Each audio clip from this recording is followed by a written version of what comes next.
This channel does not promote any violent, harmful, or illegal activities. All content provided by this channel is meant for an education purpose only.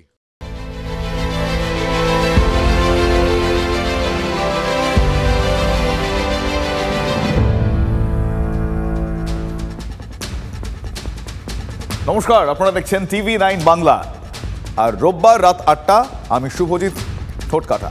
আর ঠোঁটকাটা হাজির মানেই সেই সমস্ত বিষয় হাজির। আসলে আমরা খবর আপনাদের দেখাই, news NEWS, north east West south, অর্থাৎ একটা ঘটনার চার দিক না, শুধু চার দিক না, আমরা পারলে 10 দিক দেখাই। তার কারণ কোন দিকে কি রয়েছে সেটা অবশ্যই দেখা এবং দেখানো আমাদের কর্তব্য, এবং আপনাদেরও দেখা এবং জানা কর্তব্য। এবং সেসব দেখার পর বেশ কিছু প্রশ্ন মনে অবশ্যই জাগে, নিশ্চয়ই আপনারা একমত আমার সঙ্গে।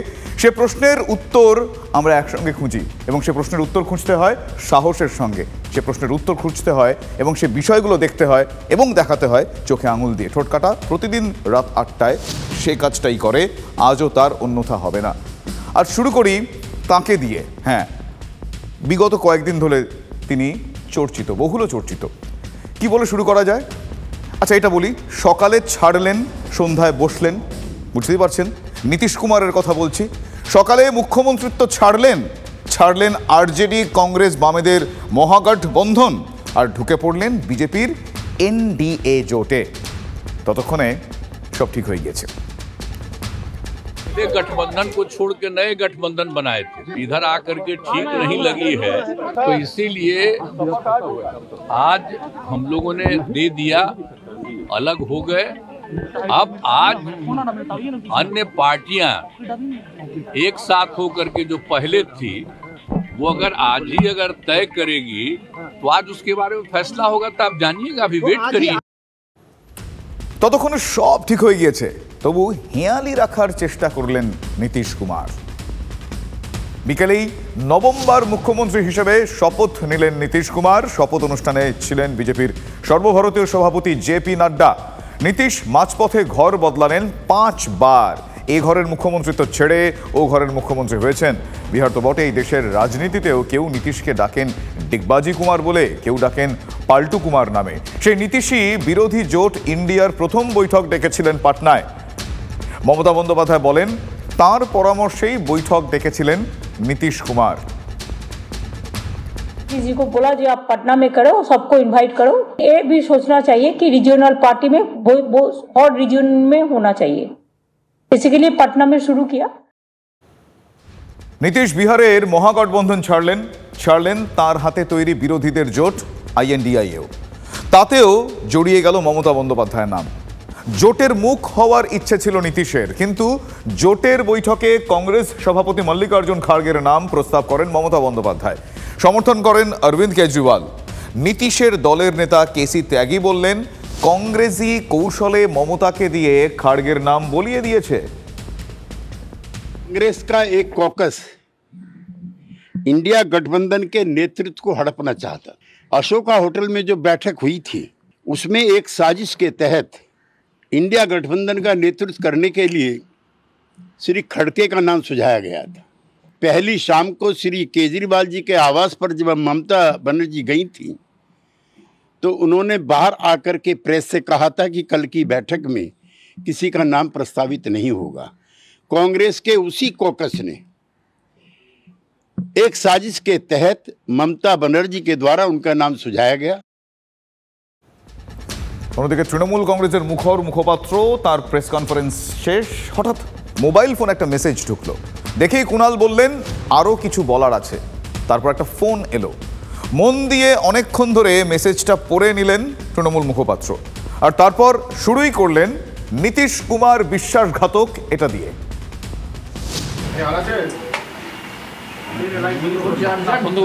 আচ্ছা ঠিক আছে, আমি আরেকবার বলবো। এই একটা বিষয় বলবে,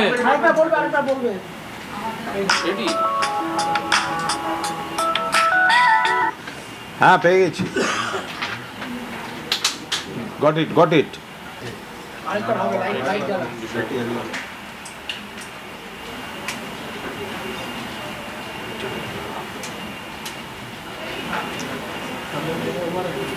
নীতিশ কুমার তিনি সম্পূর্ণ বিশ্বাসঘাতকতা এবং সুবিধাবাদী রাজনীতি করলেন।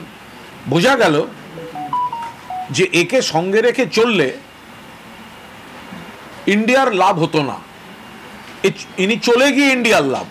যে নীতিশ কুমারের এই ধরনের ঘটনা ঘটতে পারে এটা তৃণমূল কংগ্রেস অনেক আগে আন্দাজ করেছিল, এবং এই কারণেই নীতিশ কুমারের নাম মমতা বন্দ্যোপাধ্যায় বলেননি।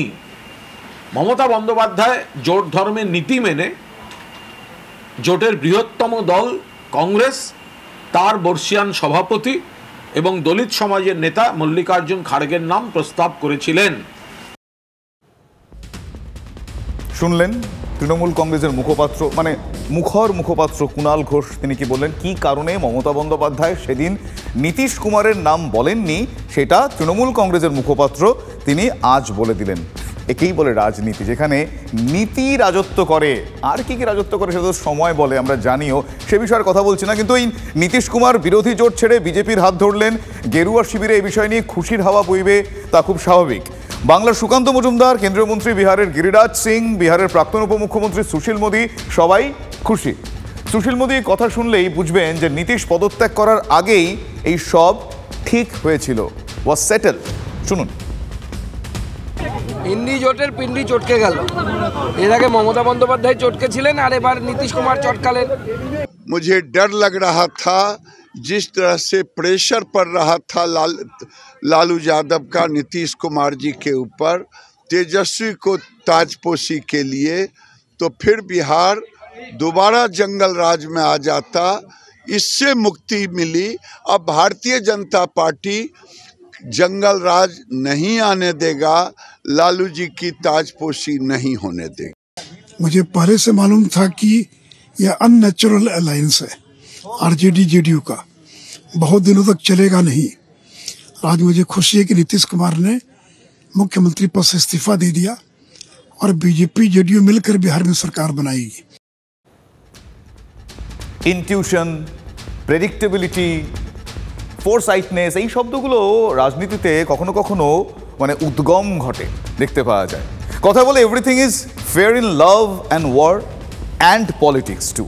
তার কারণ যুদ্ধ, প্রেম আর রাজনীতিতে সব ঠিক, সব সম্ভব বলা ভালো। বিধানসভায় মুখ্যমন্ত্রী নীতিশ কুমারের মন্তব্য নিয়ে প্রধানমন্ত্রী নরেন্দ্র মোদী তাকে নির্লজ্জ বলেছিলেন। শোনাবো আপনাদের। वो इंडी अलायंस के नेता ने विधानसभा के अंदर, जिस सभा में माताएं बहनें भी मौजूद थी, कोई कल्पना नहीं कर सकता है ऐसी भाषा में बद्दी बातें की। कोई शर्म नहीं है उनको। প্রধানমন্ত্রী বলেছিলেন গত 8ই নভেম্বর, 3 মাসের মধ্যেই নীতিশ কুমার তাঁর জোটের মুখ্যমন্ত্রী। গত বছর 25শে ফেব্রুয়ারি কেন্দ্রীয় স্বরাষ্ট্রমন্ত্রী অমিত শাহ বলেছিলেন নীতিশের জন্য এনডিএর দরজা বন্ধ। শোনাবো আপনাদের। एक बात स्पष्ट कर देता हूं, किसी के मन में ये संशय हो कि चुनाव के परिणामों के बाद नीतीश बाबू को फिर से भाजपा एनडीए में लेगी, तो मैं बिहार की जनता को स्पष्ट कह देना चाहता हूं और लल्लन बाबू को भी स्पष्ट कहना चाहता हूं, आप लोगों के लिए भाजपा के दरवाजे हमेशा के लिए बंद हो चुके हैं। শুনলেন, এক বছরেই খুলজা সিমসিম, অনেকেরই দশা হিমশিম, কিন্তু ওই আমরা বলি না চিচিং ফাঁক, তাই হলো। নীতিশ ঢুকে গেলেন এনডিএতে, ঢুকলেন বিহারের মুখ্যমন্ত্রী হয়েই। বছরখানেক আগে, গত বছর মানে 30শে জানুয়ারি কি বলেছিলেন নীতিশ কুমার নিজে, সেটা এই মুহূর্তে শোনাটা খুব দরকার, তাই শোনাবো আপনাদের। मर जाना कबूल है, उनके साथ जाना हमको कभी कबूल नहीं है। यह अच्छी तरह जान लीजिए, समझ लीजिए, सब बोगस बात है। काहे के लिए बोल रहा है? इतना हिम्मत करके फिर मेहनत करके लाला करके हमको किया, क्या क्या कर दिया था ये बिना मतलब का। इनके पिताजी पर सब पर केस फेस करके क्या कर दिया था। নীতিশ দিব্য বেঁচে আছেন, আর বেঁচে আছেন বলেই না মুখ্যমন্ত্রী হিসেবে শপথ নিলেন বিজেপি জোটের মুখ্যমন্ত্রী হিসেবে।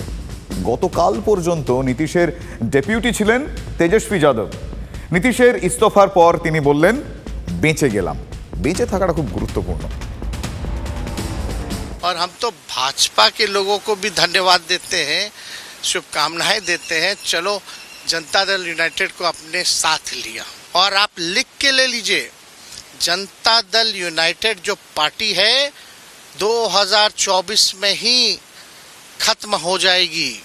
और अभी तो खेल शुरू हुआ है, खेल बाकी है।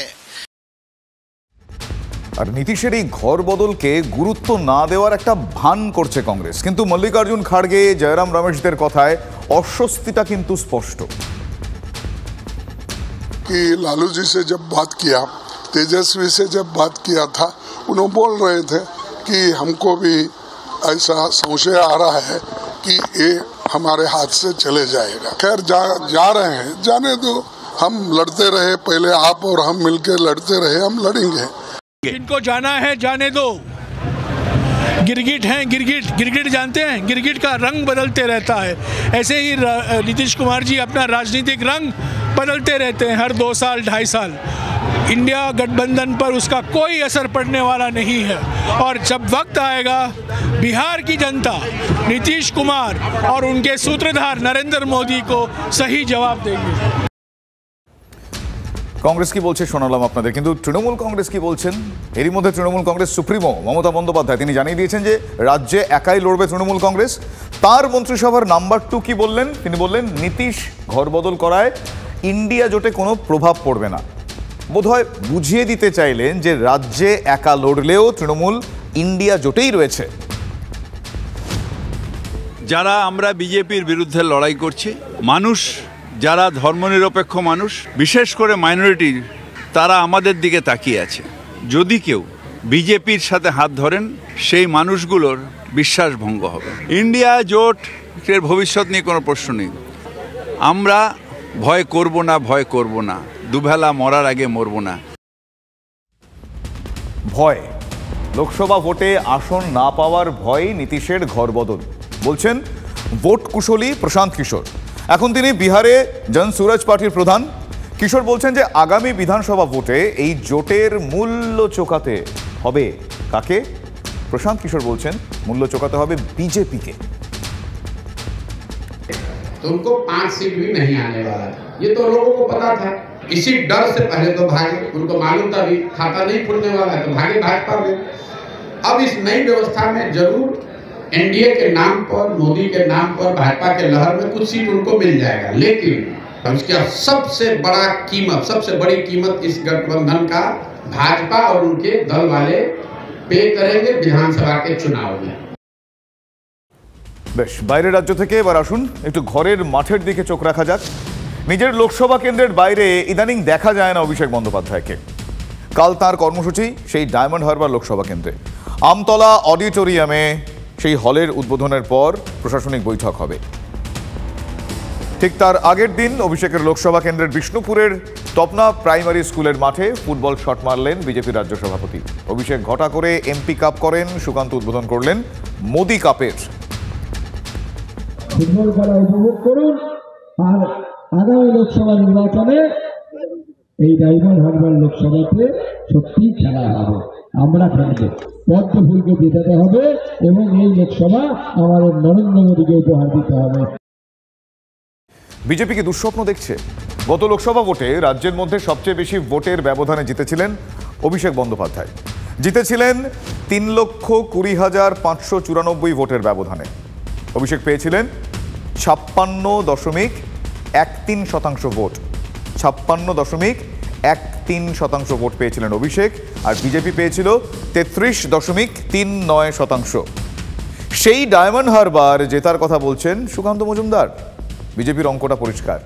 ডায়মন্ড হারবারে লড়বেন আইএসএফ নেতা নওশাদ সিদ্দিকী। নওশাদ তৃণমূলের মুসলিম ভোট ব্যাংক, মানে মুসলিম ভোট কেটে বিজেপির জয়ের রাস্তাটা করে দেবেন, এমনটাই তারা মনে করছেন। দেখুন, আমাদের স্ট্যান্ড খুব ক্লিয়ার। নওশাদ আইএসএফ পার্টির তিনি বিধায়ক, নওশাদ সিদ্দিকী, তার যেখানে ইচ্ছে সে সেখানে দাঁড়াতে পারে।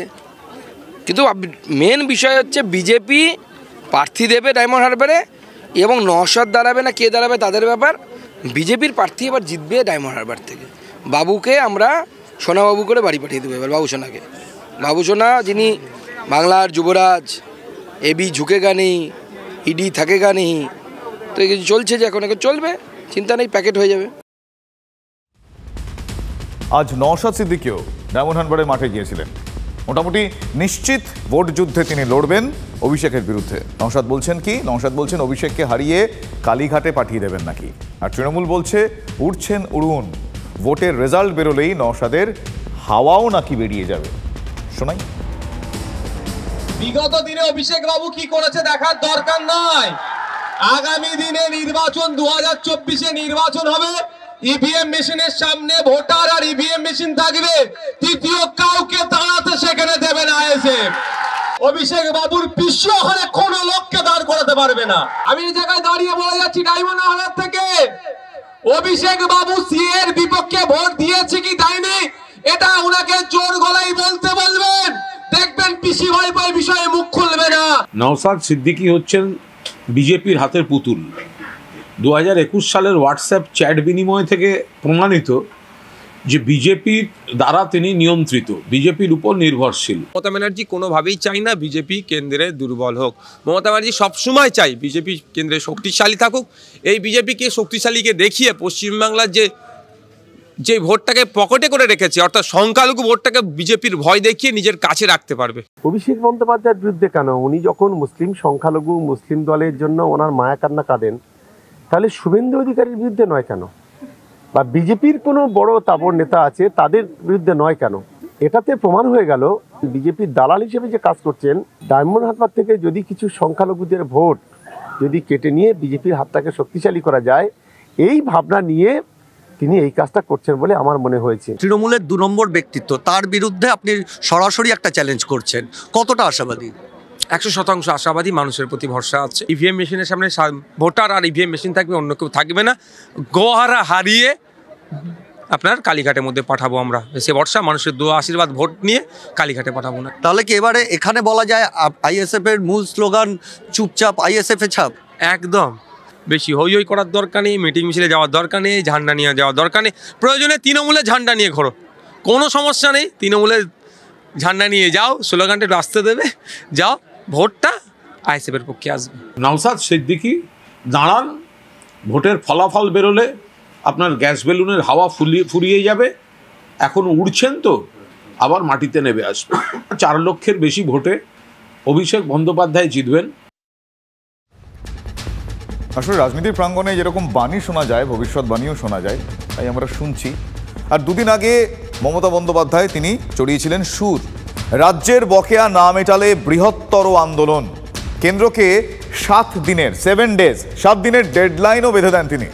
মমতার সেই হুঁশিয়ারির পর 7 দিন এখনো হয়নি ঠিকই, তার আগে 100 দিনের বঞ্চনাকে সামনে রেখে মহানগরীর রাজপথের শাসক দল মমতার কোট আনকোট বৃহত্তর আন্দোলন শুরুর আগে তাহলে এটা কি ট্রেলার, মানে বলতে চাইছি এটা কি ওয়ার্ম আপ?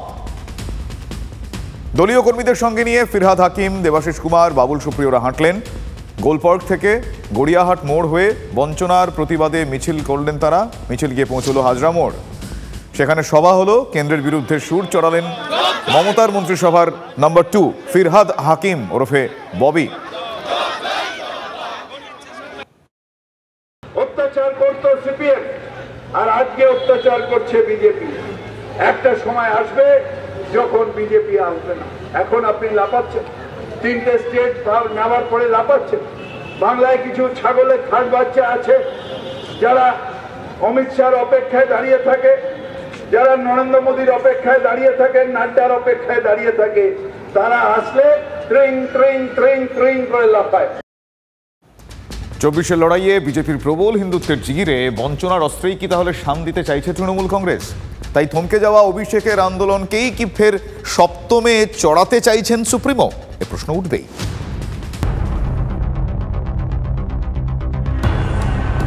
কেন্দ্রীয় বঞ্চনার কথা বলে বারবার সরব হয়েছে তৃণমূল কংগ্রেস। বঞ্চিতদের সঙ্গে নিয়ে অভিষেক দিল্লিতে ধর্নাতেও বসেছিলেন। মমতা নিজেও একাধিকবার দিল্লিতে দরবার করে এসেছেন, তারপরেও কাজ হয়নি। 100 দিনের কাজের টাকা পায়নি রাজ্য। কেন্দ্রীয় প্রকল্পের অন্যান্য বকেয়াও আটকে রাখার অভিযোগ ওঠে। আর আজ সেই বঞ্চনাকে সামনে রেখেই প্রতিবাদ সভা করল তৃণমূল। রাজনৈতিক প্রতিহিংসা পরায়ণতার কারণে বাংলার ন্যায্য পাওনাকে আটকে রাখা হয়েছে। এই ধরনের আন্দোলন করে কষ্ট করার থেকে যদি হিসাবটা চাইছে যেটা কেন্দ্র, সেটা দিয়ে দিলেই সমস্ত সমস্যা মিটে যাবে। যদি তারা সিএজিকে ফেস না করেন, কোনো হিসাব না দেন, তাহলে বঞ্চিত হচ্ছে কারা? বঞ্চিত হচ্ছে পশ্চিমবঙ্গের প্রান্তিক মানুষ। 26শে জানুয়ারি মমতা নিজেও হুঁশিয়ারি দিয়ে রেখেছেন, মোদির আশ্বাস মতো কেন্দ্র ও রাজ্যের আধিকারিকদের বৈঠকের পরেও বাংলার ভাগ্যে বকেয়ার টাকা জোটেনি। 7 দিন অপেক্ষা করার কথা বলেন মমতা।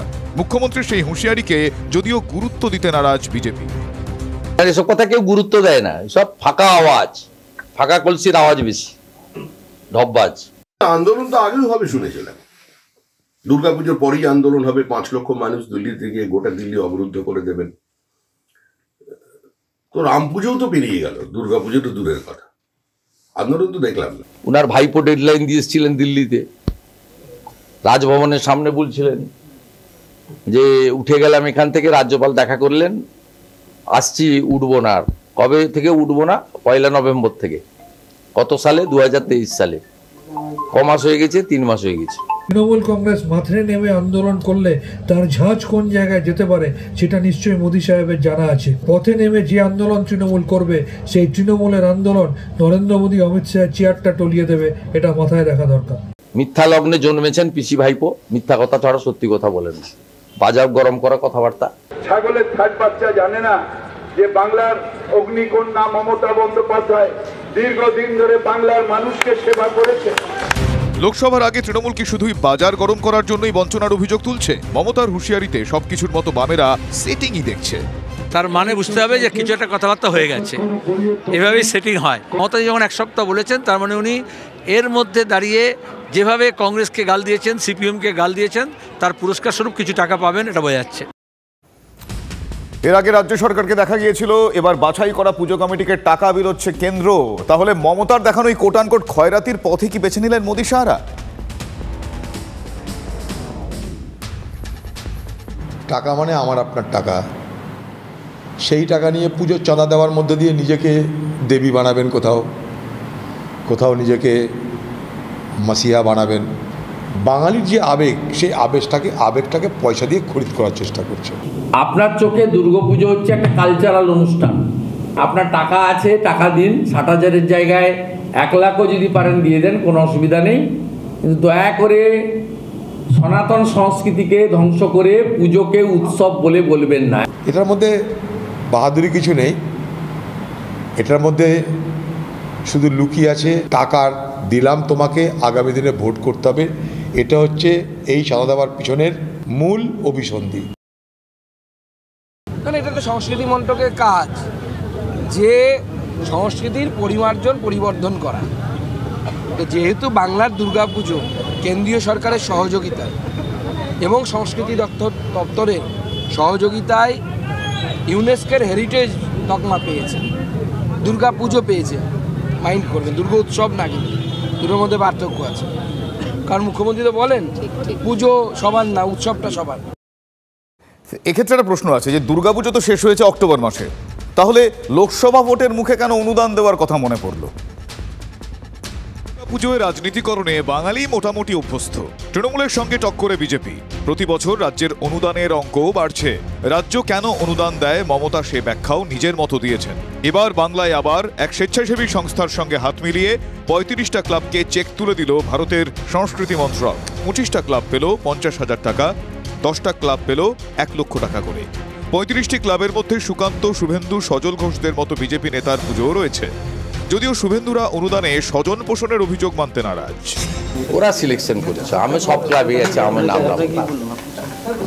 আমাকে সবাই ডাকে। এখানে 48-49টা পুজো হয়, আমি নাম না বলি। সব মানুষই কোনো না কোনো রাজনৈতিক দলের সঙ্গে কম বেশি যুক্ত থাকে। আমরা মানুষ, সবার আগে বাংলার মানুষ, এবং আমরা এখানকার সাধারণ মানুষ। তো আমরা সেই সব ক্লাবগুলোকেই চয়ন করেছি যারা কোথাও থেকে পায়নি, এবং কিছু ক্লাব আছে যারা সব জায়গা থেকেই পায়। এটা খয়রাতি নয়, কিন্তু এটা একান্তই একটা মোটিভেশনাল প্রোগ্রাম, তাও সামান্য 35 জন, এইটুকুনি আমরা পেরেছি। কেন্দ্রের এই অনুদান নেয়নি এমন পুজো কমিটিও কিন্তু রয়েছে। সরকারেরটা নিলাম না মূলত এই একটাই কারণ যে আমাদের বর্তমানে রাজ্যের যে অবস্থা, অর্থনৈতিক যে অবস্থা, সেই অবস্থার মধ্যে থেকে এইটাকে আমরা ঠিক সমর্থন করতে পারছি না। ছেলেমেয়েরা তারা বসে রয়েছে, তারা পাচ্ছে না, ডিএ যাদের পাওনা তারা পাচ্ছে না। কেন্দ্রের বিজ্ঞপ্তিতে বলা হয়েছে রামই দুর্গাপুজো শুরু করেন, অকাল বোধনই আসল বোধন। তাই অযোধ্যায় রাম মন্দির প্রতিষ্ঠার পরপরই বড় সিদ্ধান্ত। শুভেন্দু সুকান্তরাও নিজেদের মতো ব্যাখ্যা দিয়েছেন, কিন্তু লোকসভা ভোটের আগে কেন্দ্রের সংস্কৃতি মন্ত্রকের এই উদ্যোগে রাজনীতির গন্ধই পাচ্ছে রাজনৈতিক মহল। মমতা বন্দ্যোপাধ্যায় পুজো কমিটিগুলিকে সাহায্য করতে শুরু করলেন, তখন গেল রব উঠলো, এই বিজেপি বলেছিল কেন সাহায্য করা হবে, কেন এই টাকা বিলোনো হচ্ছে। করোনাকালে দেখা গেল এটা কত জরুরি ছিল। সেটাকে যদি আপনারা খয়রাতি বলেন, সেটাকে যদি তাহলে আমি মনে করব সেটা একান্তই চাটুকারিতার মতো কথা হচ্ছে। যদি কেউ কোথাও অনুদান দেয়, আপত্তি কার কি আছে? অনুদান যেমন দিচ্ছে, আমি বলবো 100 দিনের টাকাটাও যেন দিয়ে দেয়। এগুলো কোনো মানে আছে? এগুলোর কোনো মানে আছে? আর আজকে বিজেপি সেটা নকল করছে। বিজেপির নেতাদের তো ক্ষমা চেয়ে নেওয়া উচিত যে এতদিন মিথ্যা কথা বলে। What Mamata Banerjee things today, Modi things tomorrow.